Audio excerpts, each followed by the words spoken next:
અને મિત્રો छोटी सी जिंदगानी यानी छोटी सी कहानी ने महाज्ञानी कहे ज्ञानी कहे फानी तो थवानी અને વર્ષ સોની જિંદગાની અડધી ઊંઘમાં જવાની અડધી રહેવાની અને એની કથરી કહેવાની બાળપણની નાદાની ખેલકૂદમાં જવાની અને જોત જાતામાં જોવાની આવવાની આવીને માથા ઉપર નાચવાની કૂદવાની અત્તરોની મહેક મહેકવાની જોવાની તો જવાની અને જાતા જાતા કાનમાં કહેવાની કે બેટા હવે હું નથી આવવાની અને આંખે ન દેખાવાની કાને ન સંભળાવવાની ઘડપણની નિશાની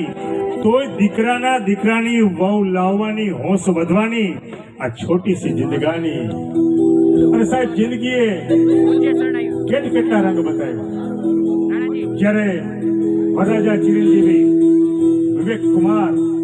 આન બાન શાન હોઠો પે મુસ્કાન જ્યારે લગ્ન મંડપમાં આવી રહ્યા હોય આવો એમને વધાવતું મંગળ